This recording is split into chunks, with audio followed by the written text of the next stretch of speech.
As a Hmm. leader, you're only as effective as your team is. And then you need to have the ability to lead and steer direction for whoever your team is, which could be man, which could be machine, which could be AI, which could be all of that as a combination. The key traits would therefore be the ability to set very clear ambition. Where do we want to be? By what time frame? Be very clear about who does what, which is to say delegate authority and accountability. And the third piece is an equally important one, which is to be able to operate with very, very high trust. No point talking about authority and accountability unless you are being able to operate with high trust and let people lead their own portfolios with full direction, with full integrity, with full autonomy. I think these 3 or 4 things are really key for me in terms of leadership traits.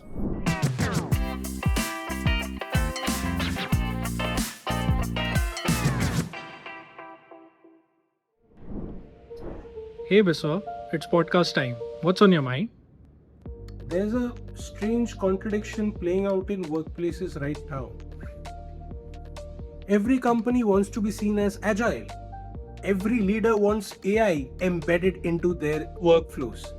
Everyone's talking about flatter structures, faster decisions, and future ready talent. But if you look closely, a lot of organizations still operate the same way they did 5 years ago, just with better dashboards, more meetings about transformation. So, today we are cutting through the buzzwords a little. What's actually changing inside organization? What's real? What's performative? And how are AI and Gen Z together forcing companies to rethink the very architecture of work? Let's find out. Welcome to Hired by IM Jobs and All Things Talent, where we unpack ideas, shifts, and leadership conversations shaping the future of work. And to help us decode all of this today, we are joined by Mansi Singhal, partner and career business leader at Mercer India. Mansi brings over 24 years of experience across HR, consulting, and industry, having worked extensively in areas spanning talent transformation, rewards, organization design, leadership assessment, executive compensation, workforce strategy, and employee engagement. At Mercer, she currently leads the career practice across India and South Asia, partnering with organizations across industries on how they build, structure, reward, and future proof talent. Over the years, she has worked closely with both global and India headquartered organizations on everything from leadership and succession planning to organizational effectiveness and workforce transformation, making her uniquely placed for a conversation like this, especially at a time when the definition of work itself is evolving so rapidly. Mansi, it's great to have you here. Thank you. Thank you, Biswajit. I'm very pleased to be here as well. Look forward to our conversation. Great, great, great. So without further ado, let's get on with our first point of discussion. Let's start with an organizational picture first. So, Mercer's report highlights that Indian organizations are moving towards greater agility and restructuring faster than global peers. What do you think is really driving the shift now? Is it market pressure, talent expectations, technology disruptions, or a combination of all three? Thanks, Biswajit. Very interesting point to start with. Let's look around us a little bit and absorb where we stand as a country, because you Right. specifically referred to India. What's happening around us and the pace of change that we are witnessing, right? Let's talk about the country first. 68% of our population is working age population. 68% internet connectivity, which means that we are a very young country with huge amount of net access in our hand. Right. Average time that Indians spend online is about 6 hours and 49 minutes. So we are young, we are impatient, we want instant gratification.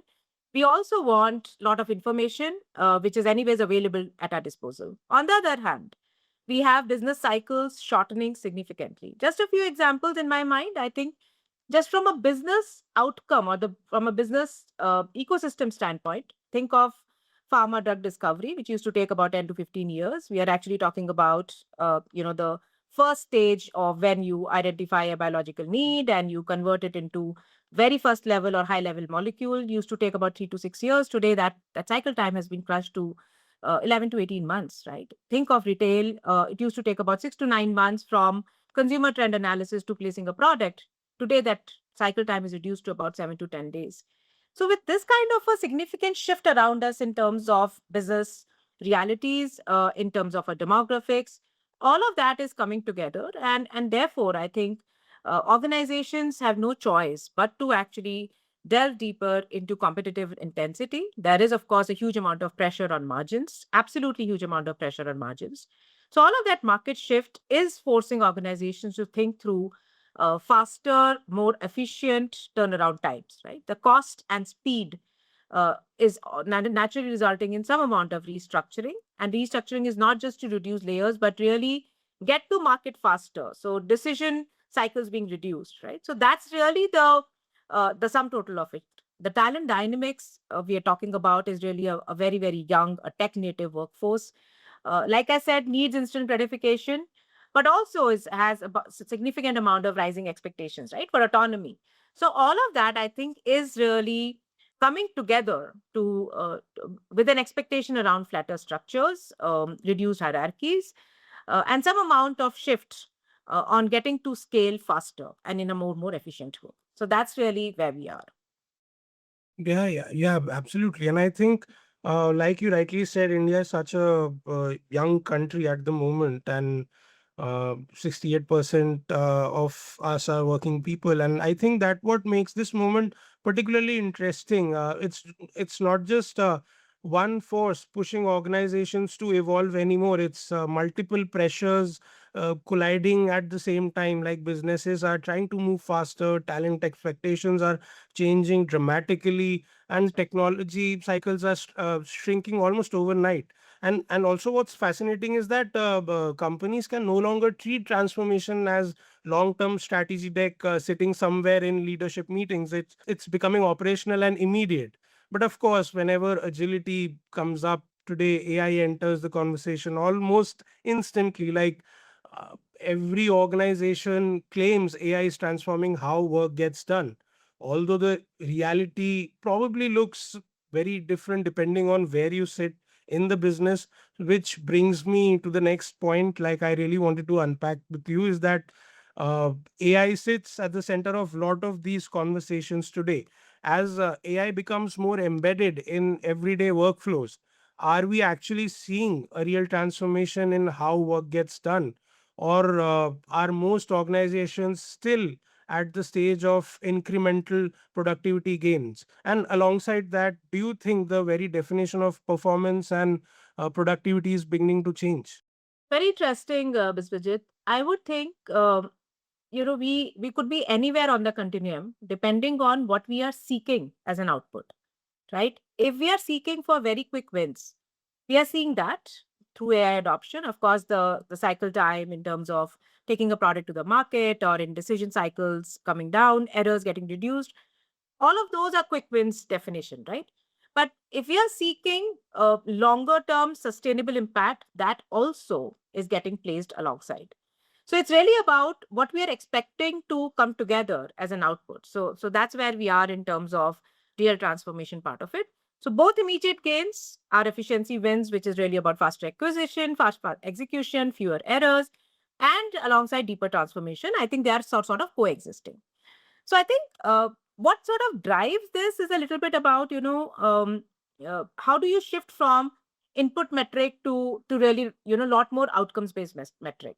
An example that I'd like to take here is that we're just talking to a set of IT clients, and utilization, as you know, in tech services has been a very, very fundamental metric.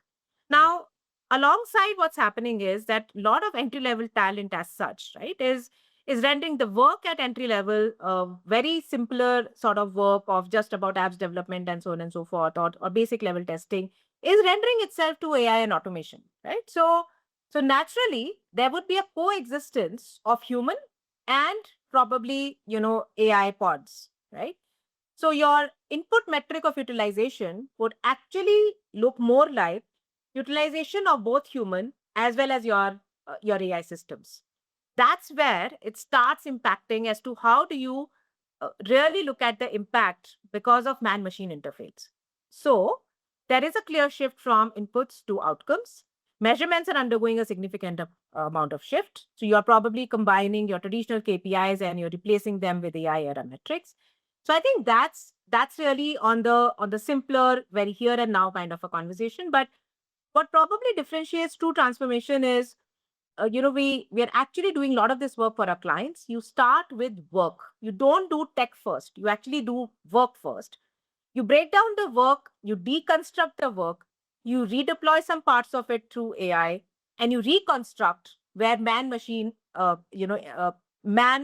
uh, expertise and machine interface come together to have a much more longer term sustainable impact.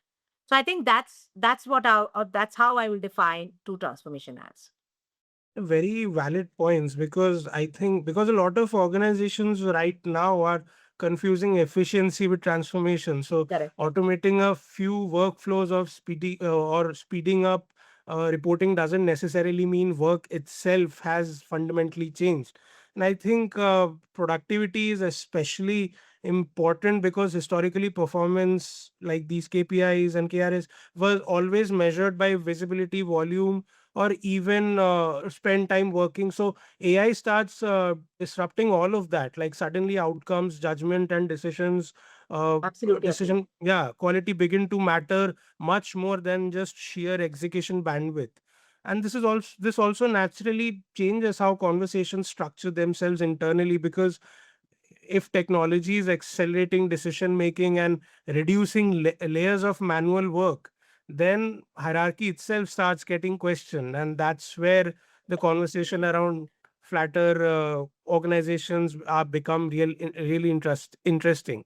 So one thing that often comes up when people talk about agility is that flatter structures, like I said, lead to faster decision making. So in an AI enabled work environment, do flatter organizations become more important, or do you think companies are perhaps moving away from hierarchy a little too quickly?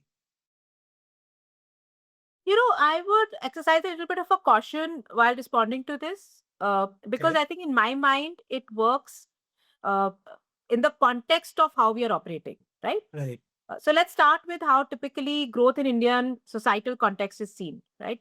From the fabric of a societal construct, growth was only about vertical movements, and if that has to happen every few years, you need to have a lot more grades. So if Right. that's the backdrop that we are operating in, right? On one hand, and on the other hand, we also mean that that all that structure, all that hierarchy, it exists for a reason. It exists for a reason to have some amount of head cover, to have some amount of absorption of risk capability, right? It almost that structure and layer actually adds as a layer to absorb risk and compliance, right? Risk around compliance and also render itself to strategic direction. So that's how we have typically operated. Now let's come to a AI-driven world where we are actually talking about deconstructing the work itself. We are talking about redeployment of that work into AI, and therefore talking about redesigning.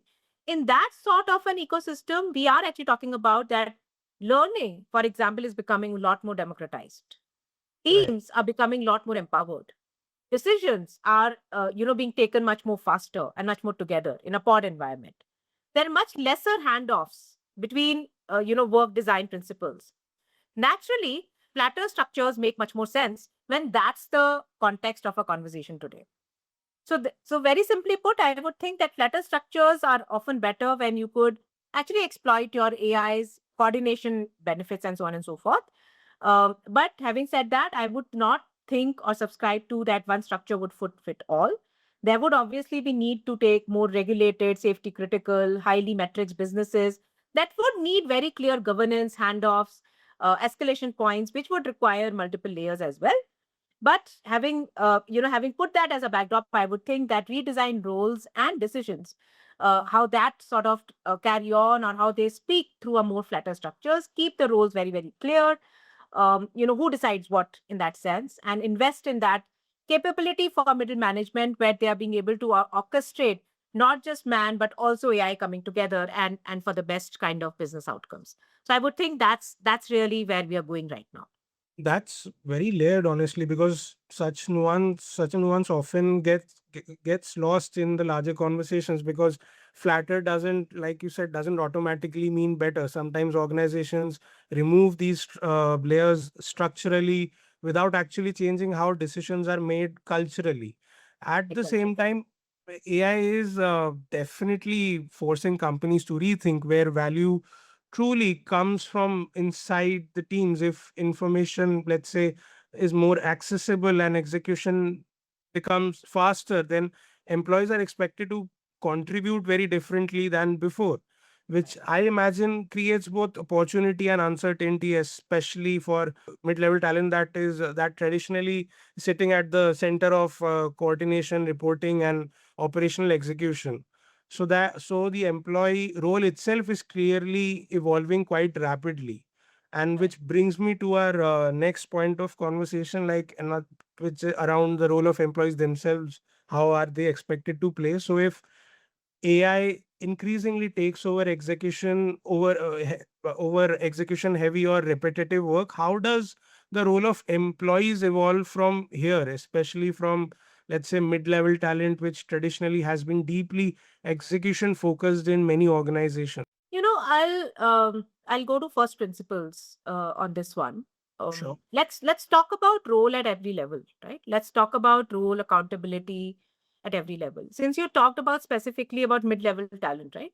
Right. Mid-level talent are usually the first time managers, right? What's the role in terms of first principle basis? It is to manage resources. Right. Now, let's imagine an era, and which is right now as we speak, where your resources are both a combination of human intelligence as well as artificial intelligence, right? So, so role is same. You have to manage the resources. The resources are undergoing a shift.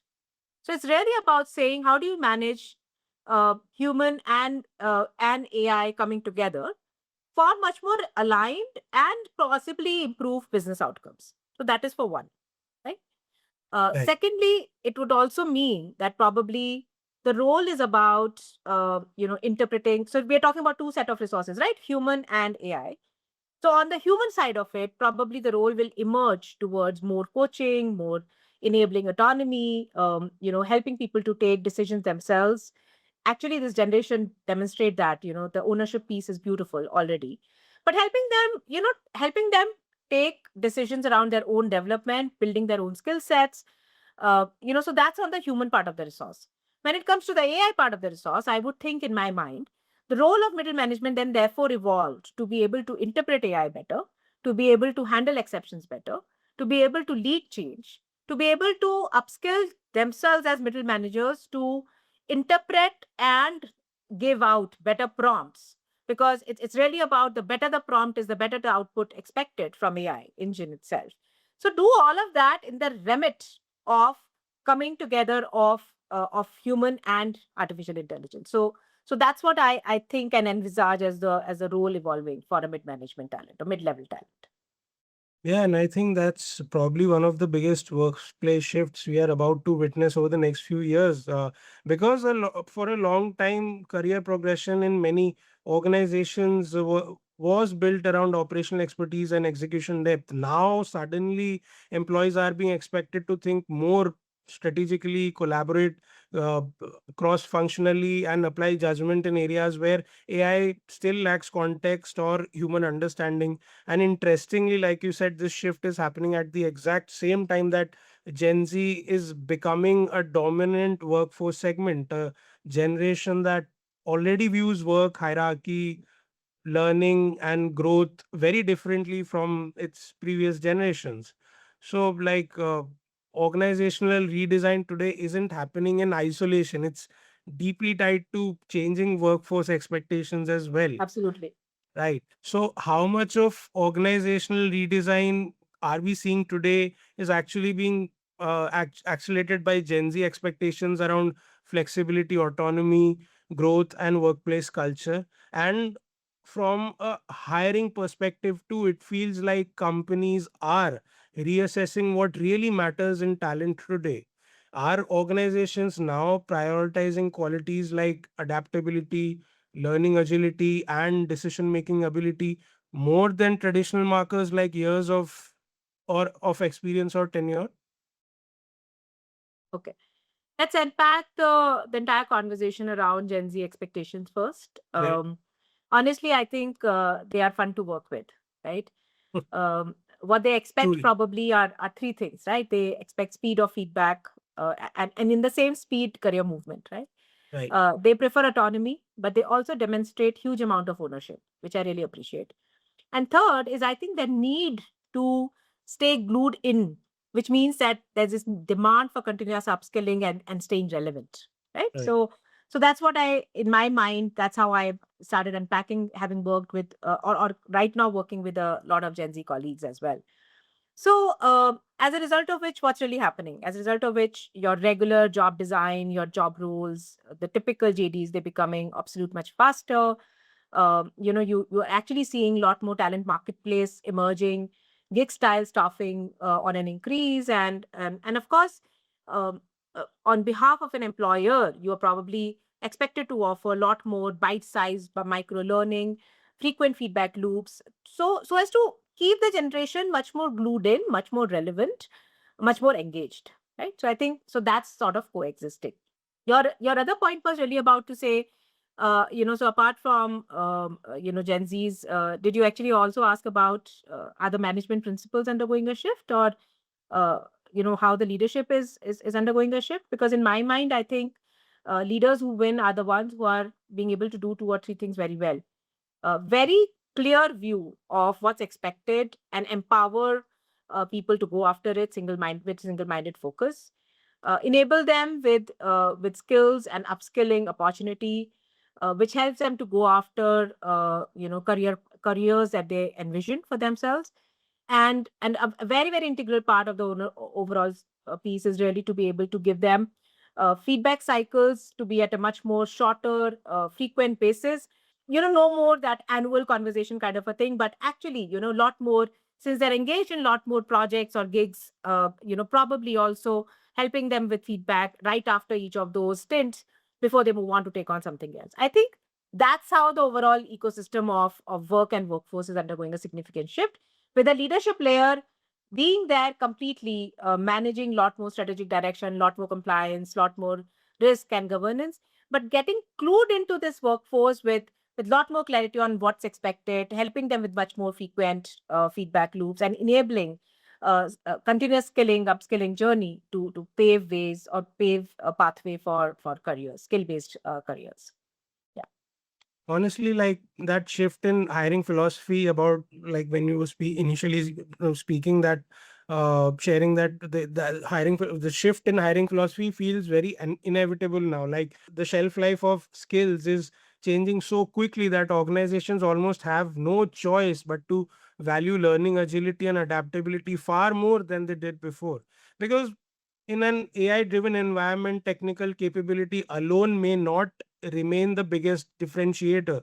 The ability to learn, navigate ambiguity, collaborate and guide, and also make decisions with more responsibility becomes a far more valuable with time. And when you Completely agree. yeah, when you combine all of this AI adaptation, flatter structures, changing employee expectations, evolving hiring priorities, leadership itself also has a lot to fundamentally evolve, which brings me to our last If I point could of just add on this one, yeah, sorry, sure. sorry to cut you short there. On this one, I would think, the mix really matters, Biswajit.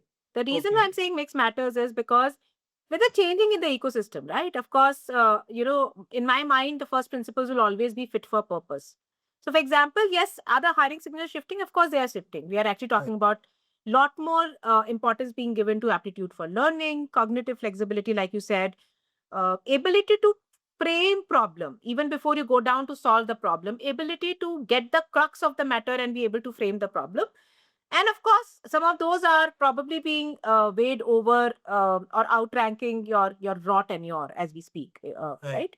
But like I said, mix matters because for senior regulated roles, right? For some of those roles, your domain expertise continues to remain critical. But if you're talking about digital roles, it is really there where learning agility would continue to dominate. So for me, in my mind, I think domain technical expertise will continue to remain relevant for very, very specific roles, senior roles, leadership direction. Then there are mid-layer roles where you're actually talking about a lot more about stakeholder management. But for the most part, right? I mean, the connotation of growth, the connotation of upskilling, reskilling will continue to be in the remit of how much you're agile in terms of your learning, how much you're agile in terms of picking up newer skills and staying relevant. So I think that's where I'm also seeing, because you referred to the hiring part of it, I'm also seeing huge amount of change in employer brand shift to say, hey, you have to be able to communicate learning opportunities and learning pathways and autonomy to attract adaptive talent than anything else, to be able to get and tap into the right kind of pools. Yeah. Absolutely. Like from again, like extending to the the hiring philosophy, I think each and every point that you raised is very valid, and keeping all of that in consideration, when, like I said, like when you combine all of these, it again leads to a systemic change, or brings, basically it creates a sort of a cohesion into, I think, upgrading, rather than the shift is all about like not looking into the traditional facets or tenets of hiring, or hiring philosophy, and probably moving ahead with it. So nothing goes obsolete. I think it always tends to move ahead with time, I guess. And That's right. right. And finally, so when you put all of these together, say AI adoption, flatter structure, faster execution cycles, changing workforce expectations, leadership also tends to evolve with it. So, in your view, what does effective leadership look like in this kind of environment where speed, autonomy, and technology are all increasing simultaneously? Okay. I'm just going to share what I truly believe in. As a Hmm. leader, you're only as effective as your team is, right? Absolutely. And I Well absolutely noted. believe in this. Yeah. So if you, and then you need to have the ability to lead and steer direction for whoever your team is, right? Which could be man, which could be machine, which could be AI, which could be all of that as a combination, right? Yeah. So therefore, in my mind, I think the key traits would therefore be the ability to set very clear ambition. Where do we want to be? By what time frame? Be very clear about who does what, which is to say, delegate authority, and accountability. So they go hand in hand. In my mind, authority and accountability go hand in hand, right? Right. And the third piece is an equally important one, which is to be able to operate with very, very high trust. No point talking about authority and accountability unless you are being able to operate with high trust and let people be. Let people lead their own portfolios with full direction, with full integrity, with full autonomy. And finally, I think because now part of your team is also AI, right? And that's where we are headed.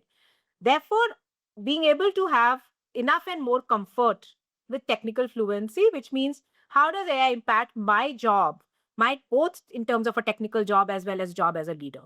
I think these three or four things are really key for me in terms of leadership traits. I think that really ties the entire conversation beautifully. Like, because at the center of all this change, whether it's AI, agility, talent transformation, or organizational redesign, leadership ultimately becomes the balancing force. I think the challenge today isn't about adopting technology quickly. It's about building organizations from the smallest of teams to the entire cluster of workforce that can move fast without losing clarity, culture, or human connection in the process. And perhaps Absolutely. that, yeah, and perhaps that's the real shift happening right now. The best leaders are no longer just expected to drive performance, but they are expected to create adaptability, trust, and resilience inside organizations that are constantly evolving. So, this has been an incredibly insightful conversation, and honestly, one feels that very, very relevant to where workplaces are heading globally, especially in India at the current scenario.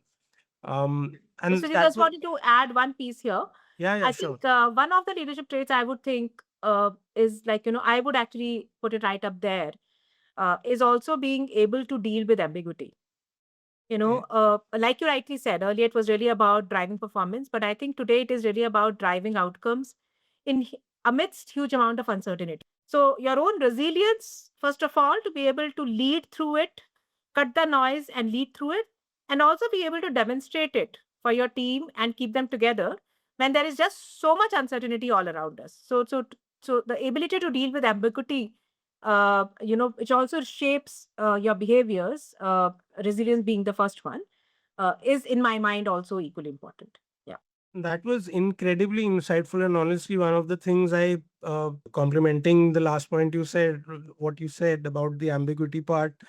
I think what I really enjoyed, my key takeaway from this conversation was like how balanced your perspective was, this, and also outspoken, because amidst all of those noise around AI and workplace transformation, it's very easy for organizations to either become overtly optimistic or unnecessarily fearful.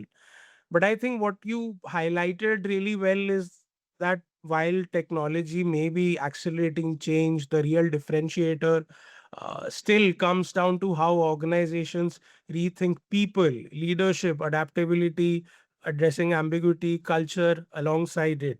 So, thank you, Mansi, for sharing such a nuanced and practical perspective on how organizations are evolving in the age of AI and agility. Before we part ways, do you want to add anything? Yeah, I would think because your entire conversation, it was, I, of course, love chatting up with you, Biswaji. Thank you for the opportunity. Pleasure's Just all mine. wanted to, yeah, just wanted to also say, there is this huge conversation around how it will impact jobs and so many things will go away and things like that. I just True. wanted to leave this thought, right, that when things change, they don't change in isolation. Things decline. Of course, there will be decline in some L1 kind of stuff, in terms of roles, in terms of very legacy sort of roles. But at the same time, right, there is a huge uplift in terms of emerging roles, right? I mean, whether it's about AI governance architect, whether it's really about prompt engineer, whether it's about AI related risk and people strategy and all of that, let's look at it in a very, very balanced way also to say, yes, there would be things which would probably no longer hold meaning, but there are also things which will continue to come up. But the beauty lies in things which will probably get redesigned, right?